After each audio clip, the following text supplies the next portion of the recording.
السلام عليكم ورحمة الله وبركاته.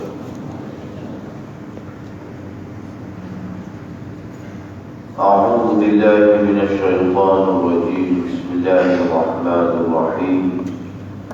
الحمد لله رب العالمين، والصلاة والسلام على أشرف الأنبياء والمرسلين سيدنا محمد وعلى آله وصحبه أجمعين. سبحانك لا علم لنا إلا ما علمتنا إنك أنت العليم الحكيم. ولا حول ولا قوة إلا بالله العلي العظيم. اللهم إنا نسألك علما نافعا، ونسألك رزقا طيبا، ونسألك عملا متقبلا. اللهم إنا نعوذ بك من علم لا ينفع، وقلب لا يخشع، وعمل لا يرفع، والدعاء لا يسمع. اللهم لا تؤاخذني بما يقولون، واغفر لي مما لا يعلمون، واجعلني خيرا مما يظنون. أما بعد. Alhamdulillah, syukur kepada Allah Subhanahu wa taala kerana Allah Subhanahu wa taala masih lagi kekalkan kita semua di dalam hidayah-Nya. Kita dapat bersama-sama pada pagi ini solat subuh secara berjemaah di hari Sayyidul Ayyam yang penuh dengan keberkatan dan kerahmatan. Mudah-mudahan pengajian kita pada pagi ini dan sebelum pada ini diterima oleh Allah Subhanahu wa taala sebagai amalan soleh untuk dihitung dan juga dihisab oleh Allah taala sebagai pahala yang besar di sisinya, insya-Allah. Kita sambung pengajian kita pada minggu lepas, iaitu kisah para sahabat. Pada pagi ini kita akan masuk kisah para sahabat yang ketiga. Kisah para sahabat yang ketiga yang bernama Abu Al-Tufail Ibnu Am Ad-Dawsi. Itu nama dia, Ibnu Al-Tufail Ad-Dawsi. Ini nama para sahabat yang ketiga mengikut tertib dalam buku yang kita baca ni. Al-Tufail Ibnu Amri Ad-Dawsi. Al-Tufail Ibnu Amr Ad-Dawsi merupakan pemimpin kabilah Daus pada zaman jahiliyah. Ad-Dawsi ini nama kabilah dia. Dia juga seorang yang terhormat daripada kalangan bangsa Arab dan seorang bangsawan yang terbilang. Bukan cale-cale orang lah dia ni. Periuk dapurnya tidak pernah diturunkan daripada api. Sebab apa? Kerana menyediakan makanan kepada tetamu dan jalan selalu terbuka untuknya. Backwash mata. Backwash mata. Dia suka memberi makan orang yang kelaparan, melindungi orang yang melarat, dan memberi upah para pekerja. Dia juga seorang yang sopan, cerdas dan juga pintar. Dia merupakan seorang penyair yang seni perasaannya, jelas dan indah perkataannya. Kalimah-kalimah yang keluar daripada mulutnya bagaikan sihir yang memukau. Orang pada kecek. Kalau kita agak mulut manis lah. Syair yang dia ungkapkan tu memberi kesan kepada orang yang dengar seolah-olah sihir yang memukau. ketika berlaku pergolakan hebat antara Rasulullah sallallahu alaihi wasallam dengan kaum muslimin, At-Tufail meninggalkan kampungnya. Nama kampung dia Tihabah. Ini nama kampung dia, menuju ke Mekah. Rasulullah menyeru manusia kepada Allah. Kafir Quraisy berusaha menentang dakwah baginda dengan pelbagai tekanan dan kekerasan. Mereka menghalang orang ramai daripada mengikut dakwah Rasulullah sallallahu alaihi wasallam. At-Tufail merasakan dirinya memasuki kancah pertempuran tanpa persiapan dan tanpa disengajakan. Sedangkan dia tidak datang ke Mekah dengan tujuan itu dan tidak pernah terlintas di fikirannya mengenai pertembungan antara Muhammad dan kaum Quraisy. Dia tak tahu satu. Kesannya pertempuran itu menjadi kenangan yang tidak pernah dilupai At-Tufail bin Amr ad-Dawsi. Ia merupakan sebahagian daripada kisah yang tersendiri. Marilah kita ikuti kisahnya. At-Tufail bercerita, aku datang ke Mekah tak kala pembesar Quraisy melihatku. Mereka datang menemuiku dan menyambut kedatanganku dengan meriah. Mereka memuliakanku sebagaimana mereka memuliakan para sahabat, para pemimpin mereka. Kemudian para pemimpin dan pembesar Quraisy berkumpul bersamaku. Pakak mari sambut dia, liko dia. Mereka berkata, wahai Tufail, engkau telah datang ke negeri kami, sedangkan ada orang lelaki yang mengatakan dirinya adalah seorang Nabi. Dia telah menyusahkan urusan kami, merobek kesatuan kami dan memecah belahkan masyarakat kami. Dia kata ke Rasulullah lah ni, ada orang ni mari duk ngaku dia ni Nabi. Dia telah menyusahkan urusan kami, merobek kesatuan kami dan memecahkan masyarakat kami.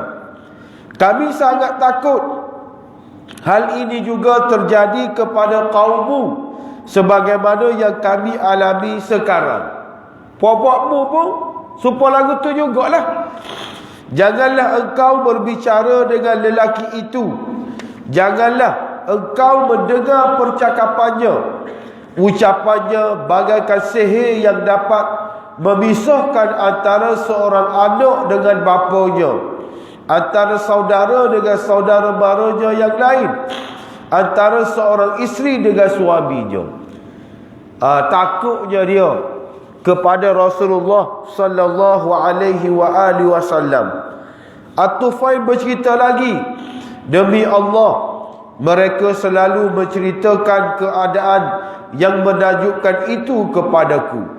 Mereka menakut-nakutkan aku dan kaumku terhadap perbuatannya yang ajaib itu.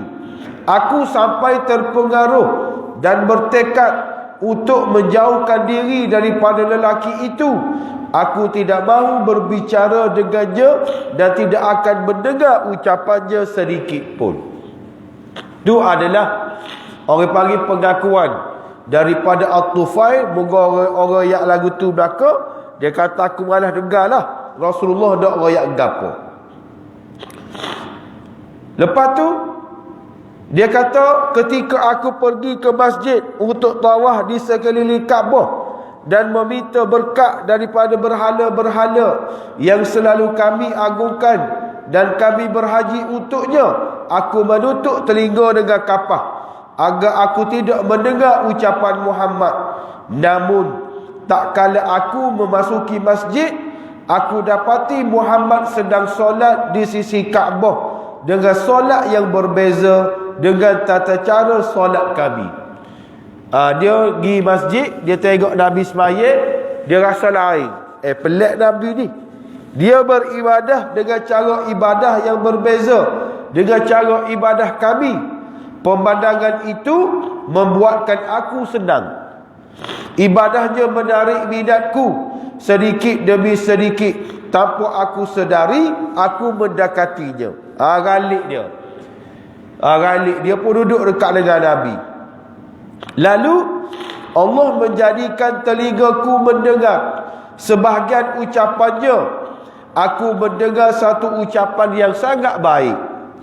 Aku berkata dalam hatiku, ibumu telah menghilangkanmu dengan kematian. Maksudnya apa? Rugi dah mu. Alangkah ruginya kamu. Alangkah ruginya kamu wahai Tufail. Sedangkan engkau seorang penyair yang cerdas dan juga pintar. Tidak tersembunyi daripadamu kebaikan dan keburukan. Dia Nabi wayak kepada At-Tufail. Rugilah mu Tufail, rugi sangat. Apa yang menghalangmu mendengar perkataannya? Jika yang dibawa itu kebaikan, hendaklah engkau terima. Jika buruk, hendaklah engkau tinggalkan. Tufail pun meneruskan cerita dia. Aku terus berada di situ hingga Rasulullah beredar pulang ke rumahnya. Aku mengikutinya. Aku mengikuti baginda sampai ke rumahnya. Ketika baginda masuk ke rumah, aku pun ikut masuk. Apa kenali rumah? Dia ikut masuk ni. Aku berkata kepadanya, wahai Muhammad, kaummu telah menceritakan kepadaku tentangmu. Begitu, begini, begitu, begini. Demi Allah, mereka selalu menakut-nakutkan aku dengan perbuatanmu, sehingga ku tutup telingaku dengan kapas agar tidak mendengar percakapanmu. Tetapi Allah Ta'ala telah memperdengarkan ucapanmu ke telingaku, dan aku dapati ia sesuatu yang baik. Ceritakanlah kepadaku siapa kamu yang sebenarnya. Rasulullah pun menerangkan semua kepadaku. Baginda membaca kepadaku surah Al-Ikhlas dan juga Al-Falaq. Demi Allah, aku tidak pernah mendengar perkataan yang lebih baik daripada perkataannya. Lalu aku tidak mendengar satu urusan pun yang lebih adil daripada urusannya.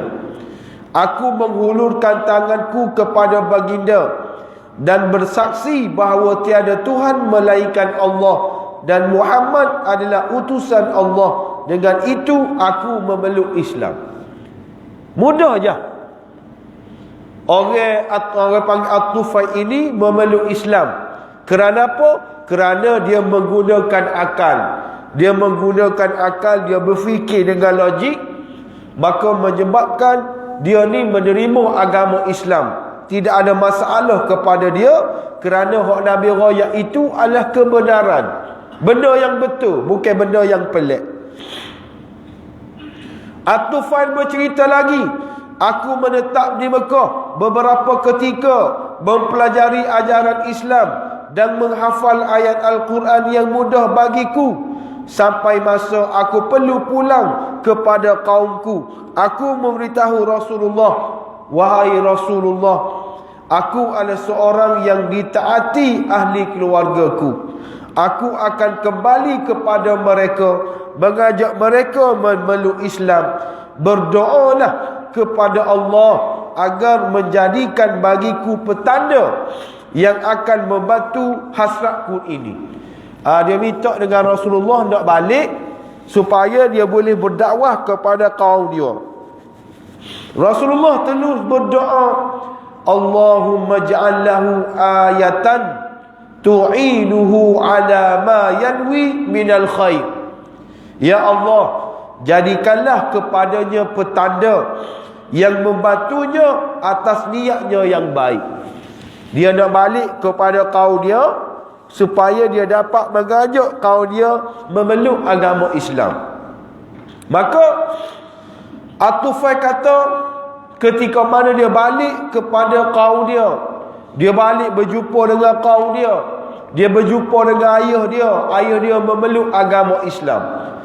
Dia jumpa dengan isteri dia pun orang panggil memeluk agama Islam. Cuma cabarannya apabila dia balik jumpa dengan kaum dia, iaitu Ad-Dausi.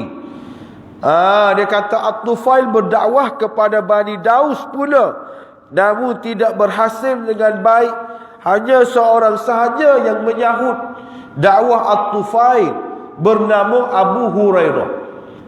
Abu Hurairah ni perawi hadis Nabi. An Abi Hurairata, an Abi Hurairata. Ni adalah daripada kaum Ad-Dausi. Abu Hurairah merupakan orang yang paling cepat menerima seruan Islam. Bagi mendapatkan cara yang terbaik agar dakwahnya diterima oleh kaumnya, At-Tufail mengajak Abu Hurairah pergi bertemu Rasulullah di Mekah. Baginda bertanya kepada At-Tufail, beban apa yang engkau sedang tanggung, wahai At-Tufail? Nabi tanya dia. At-Tufail pun menjawab, di hati mereka, iaitu Bani Daus, ada penyakit dan kekafiran yang mendalam. Mereka telah dikuasai oleh kefasikan dan kemaksiatan. Dia mengadu kepada Nabi. Nabi tanya, ada masalah gapo? Maka Nabi pun bangun, Nabi pun berwudu, dan Nabi sembahyang. Kemudian selepas pada tu Nabi pun berdoa, Allahumma hdi Dausan, Allahumma hdi Dausan, Allahumma hdi Dausan. 3 kali. Ya Allah, ya Tuhanku, kamu berilah hidayah kepada Daus. Kamu bagi hidayah kepada Daus. Dia berdoa selama 3 kali. Maka Nabi pun berpaling kepada At-Tufail. Nabi pun kata, mu baliklah berjumpa dengan kaummu. Mu baliklah berjumpa dengan kaummu. Kamu berlembutlah dengan mereka, dan kamu serulah mereka kepada Islam. Maka At-Tufail kembali berdakwah kepada kaum dia. Berlalu masa, lamalah masa tu. Dan akhir sekali 80 orang keluarga daripada Bani Daus telah memeluk Islam. Lama ramai ni. 80 keluarga, sekeluarga ramai. 80 keluarga yang memeluk agama Islam. Maka Daus balik semula, jumpa dengan Rasulullah sallallahu alaihi wasallam. Rasulullah rasa gembira dengan kerja buat, dengan dakwah yang dilakukan oleh orang panggil At-Tufail, menyebabkan Rasulullah bagi ghanimah, bagi rampasan perang Khandaq kepada At-Tufail dan juga rombongan-rombongannya yang lain. At-Tufail pun berkata, wahai Rasulullah, jadikanlah kami tenteramu yang sebelah kanan dalam setiap peperangan, dan namakanlah pengenalan kami dengan Mabrur. Dia minta dengan Rasulullah. Orang panggil letak, orang panggil mana-mana dah ada perang, letak pokok dia ni sebelah kanan Nabi. Letak depan lah. Jangan letak belakang, letak depan. Maka At-Tufail ini sentiasa bersama Nabi sehingga terjadinya Fathu Makkah. Lama dia duduk dengan Nabi ni, lama, sehingga mana Fathu Makkah. Dia berkata kepada Nabi, wahai Rasulullah, utuskanlah aku kepada Zulkafan, iaitu berhala Am bin Damamah, agar aku dapat membakarnya. Dia minta dengan Rasulullah supaya dia ni boleh merobohkan, boleh merosakkan berhala-berhala yang ada di Makkahul Mukarramah. Dia minta belakang, biar dia yang menghancurkan berhala-berhala yang ada ni.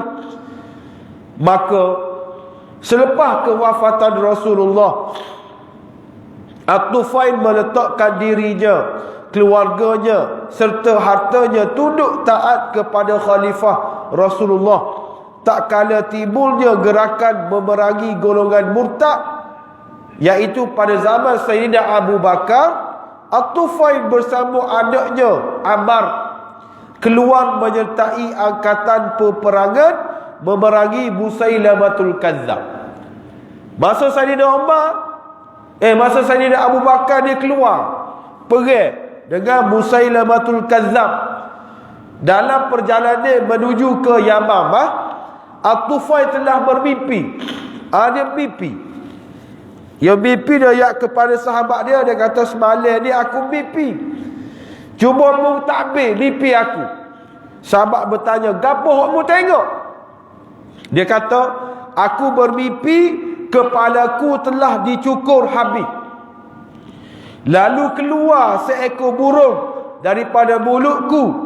Dan ada seorang wanita berusaha memasukkan diriku ke dalam perut dia. Manakala anakku Ammar bersungguh-sungguh mengejarku, tetapi terdapat hijab yang memisahkan aku dengan dia. Mimpi dia pelik. Yang mimpi kepala dia dicukur, keluar seekor burung daripada mulut. Dia ada seorang wanita nak masuk diri dia ni dalam perut dia. Nak masuk ke At-Tufail ke dalam perut wanita tadi. Anak dia pula duk ambak dia. Tetapi ada hijab, ada penghalang memisahkan aku dan juga dia. Sahabat pun berkata, ini adalah petanda yang baik. Bunyi pelik, tapi ianya petanda yang baik. Maka At-Tufail pun kata, demi Allah, aku juga telah mentakwilkan mimpi ini. Dia pun tahu juga. Dia tanya pandangan sahabat. Dia kata, aku duk rasa lagu ni. Dia kata, kepala aku yang dicukur itu bererti kepalaku akan dipenggal. Kepala aku kena cukur, maknanya kepala aku kena penggal. Burung yang keluar daripada mulutku adalah rohku. Burung tu adalah roh dia. Wanita yang berusaha memasukkanku ke dalam perutnya pula adalah bumi. Bumi yang digali untuk menguburkanku. Kubur. Lepas tu pula aku ingin sekali terbunuh dalam keadaan syahid. Maknanya dia mimpi dia akan mati syahid. Dia mimpi dia mati syahid. Cuma Ammar ini tak mati dalam peperangan. Kata At-Tufail, adapun adakku yang meminta ikut bersama, ialah petanda dia juga ingin mati syahid, tetapi insya-Allah dia akan memperolehi selepas daripadaku. Maka benarlah mimpi dia. Ketika mana perang Yamamah bertambah segi. Perang Yamamah ni perang apa? Perang dengan Musailamatul Kazzab. Nama perang dia perang Yamamah. Perang dengan sesek golongan-golongan murtad pada zaman Sayyidina Abu Bakar, iaitu berlawan dengan Musailamatul Kazzab, nabi palsu. Dia perang dengan sungguh-sungguh. Akhirnya dia menemui syahid. Anaknya Ammar juga berperang berbati-batian. Tubuhnya dipenuhi luka yang banyak. Bahkan tangan kanannya telah putus ditetok pedang musuh. Ni tangan anak dia. Lenggir tangan anak dia telah dipotong sampai putus ketika mana dalam perang Yamamah. Setelah perang selesai, dia kembali ke Madinah, meninggalkan ayahnya dan sebelah tangannya di medan Yamamah. Maknanya tangan sebelah kanan duduk di medan Yamamah, kena kerak ke puak-puak kapir tu. Maka kudunglah dia sebelah kanan. Semasa pemerintahan Sayyidina Umar, dicerita pada zaman Sayyidina Umar, Ammar bin At-Tufail, anak dia ni, anak At-Tufail bernama Ammar. Ammar mari jumpa dengan Sayyidina Umar. Masa tu makanan baru saja dihidangkan. Khalifah Umar mempelawa mereka yang ada di situ menikmati makanan bersamanya. Namun Ammar lebih dahulu beredar. Sayyidina Umar, Ammar pun mari, Makan ni pun tiba, Sayyidina Umar ajak makan, Ammar tak si makan. Ammar tak si makan. Dia kata, bapamu tak si makan. Adakah kamu merasa malu dengan tanganmu tu? Adakah mu rasa malu kau sebab mu kudung? Tangan kananmu tak ada, mu rasa malu kau? Jawab Ammar, ya, aku berasa malu. Orang lain ada tangan belakang cukup dekat tangan, tapi aku ni kudung sebelah kanan. Umar berkata, demi Allah, aku tidak akan menjamah makanan ini sehingga engkau menghulurkan tanganmu yang kudung menyentuhnya. Nampak? Sayyidina Umar ni ihtiram dia, menghormati dia, memuliakan dia. Aku tak akan makan kecuali sehingga mana tangan kananmu hok kudung tu sentuh makanan tersebut. Wallahi ma fil qaumi ahadun ba'duhu fil jannati illa anta. Sayyidina Umar sebut, wallahi ma fil qaumi ahadun ba'duhu fil jannati illa anta. Demi Allah, tak ada seorang pun di kalangan pokok kita, tak ada seorang pun di kalangan pokok kita ni sebahagian tubuhnya sudah berada di syurga kecuali mu. Kecuali mu, Ammar. Orang lain tak duduk dalam syurga lagi, tapi sebelah tubuhmu tu duduk dalam syurga dah. Tangan dia hak terpotong tu duduk dalam syurga dah. Tak ada seorang pun serupa dengan mu, wahai Ammar, kecuali mu sebelah tubuh kamu berada di dalam syurga. Maka buat apa kamu nak malu? Kenapa kamu nak malu? Ammar selalu mengidamkan syahid. Semenjak bapanya syahid dalam perang Yarmuk, Ammar ikut berperang. Dia bersungguh-sungguh berperang melawan musuh hingga akhirnya mengecapi syahid yang diidamkan mengikuti jejak bapanya. Dalam perang Yarmuk, tak silap Ammar, dalam perang Yarmuk ni Sayyidina Umar perang dengan tentera Rom. Perang dengan tentera Rom, boleh cek balik lah perang Yarmuk. Dalam perang Yarmuk, akhir sekali Ammar, anak kepada Al-Tufail ini telah mati syahid. Semoga Allah Ta'ala merahmati Al-Tufail ibnu Am Ad-Dawsi, seorang syahid dan bapa kepada seorang yang syahid. Nak royaknya, anak dan juga ayah sama-sama berjuang untuk menegakkan agama Allah Subhanahu wa Ta'ala, sama-sama bersyahid untuk menegakkan agama Allah Subhanahu wa Ta'ala. Kerana apa? Kerana didikan daripada mak ayah, didikan daripada ibu bapa lagi, sudah mendidik anak dia supaya memahami Islam, supaya memahami agama Islam.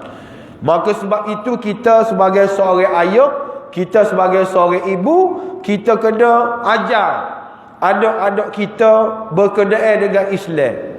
Ajar anak-anak kita ilmu-ilmu agama. Ilmu-ilmu agama ini adalah sangat-sangat penting untuk selamatkan akidah kita. Lebih-lebih lagi kita berada di akhir zaman. Akhir zaman ni macam-macam perkara-perkara pelik yang berlaku, yang mana kalau kita tidak ada agama, kalau kita tak ada ilmu, maka menyebabkan kita hanyut. Kita hanyut, akhir sekali wal'iyazabillahi bizalik, kita akan terjebak dengan perkara-perkara yang tak betul, perkara-perkara yang jahat. Dok selamat dunia dan juga akhirat tidak lain tidak bukan adalah dengan ilmu agama. Bila kita belajar ilmu agama, maka insya-Allah dunia akan selamat, apatah lagi akhirat juga selamat. Rasa cukup setakat tu dulu. Mudah-mudahan pengajian kita pada pagi ini diberkati dan dirahmati oleh Allah Subhanahu wa Ta'ala. Aqulu qali hadza wa sallallahu wa lakum. Wassalamualaikum warahmatullahi wabarakatuh. أعوذ بالله من الشيطان الرجيم بسم الله الرحمن الرحيم الحمد لله رب العالمين والصلاة والسلام على أشرف الأنبياء والمرسلين سيدنا محمد وعلى آله وصحبه أجمعين ربنا آتنا في الدنيا حسنة وفي الآخرة حسنة وقنا عذاب النار وصلى الله على سيدنا محمد وعلى آله وصحبه وبارك وسلم وآخر دعوانا أن الحمد لله رب العالمين. Amin.